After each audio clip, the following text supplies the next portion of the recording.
Hi, this is Tammy Rogers with Createurreality. If you don't like your life or your circumstances, then dream again. Test it, try it.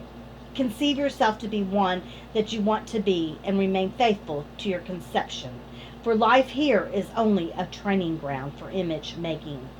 Try it and see if life will not shape itself on the model of your imagination. Everything in the world bears witness of the use of or misuse of man's inner talking. Negative inner talking, particularly evil and envious inner talking, are the breeding ground of the future battlefields and penitentiaries of the world. Through habit, man has developed the secret affection of these negative inner conversations. Through them, he justifies failure, criticizes his neighbors, gloats over the distress of others, and in general pours out his venom on all. Such misuse of the word perpetuates the violence of the world. The transformation of self requires that we meditate on a given phrase, a phrase which implies that our ideal is realized, and inwardly affirm it over and over and over again until we are inwardly affected by its implication, until we are possessed by it. Hold fast to your noble inner conversations or convictions. Nothing can take them from you but yourself. Nothing can stop them from becoming objective facts. All things are generated out of your imagination by the Word of God, which is your own inner conversation. And every imagination reaps its own words, which it has inwardly spoken. The great secret of success is a controlled inner conversation from premises of fulfilled desire. The only price you pay for success is the giving up of your former conversation, which belongs to the old man, the unsuccessful man. The time is ripe for many of us to take conscious charge in creating heaven on earth, to consciously and voluntarily use our imagination, to inwardly hear and only say that which is in harmony with our ideal, is actively bringing heaven to earth. Every time we exercise our imagination lovingly on behalf of others, we are literally meditating God to that one. Always use your imagination masterfully, as a participant, not an onlooker.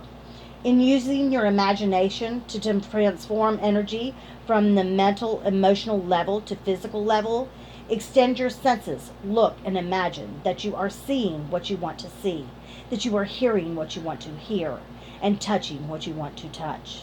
Become intensively aware of doing so. Give your imaginary state all the tones and feeling of reality. Keep on doing so until you arouse within yourself the mood of accomplishment and the feeling of relief. This is the active voluntarily use of imagination as distinguished from the passion, involuntarily acceptance of appearances. It is by this active, voluntary use of the imagination that the second man, the Lord from heaven, is awakened in man. Men call imagination a plaything, the dream facility, but actually it is the very gateway of reality.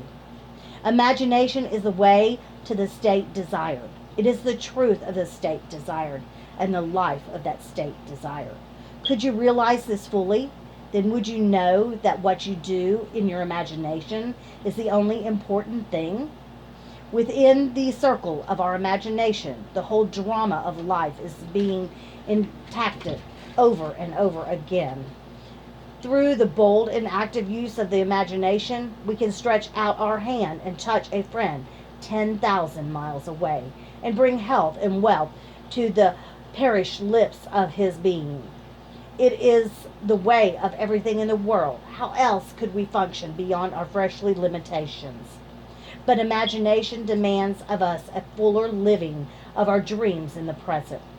Through the portals of the present, the whole of time must pass.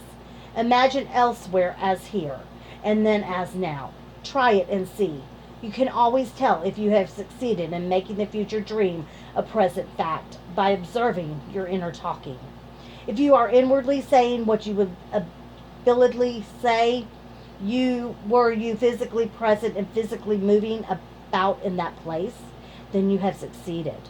You And you can prophesize it from these inner conversations and from the moods which they awaken within you, what your future will be.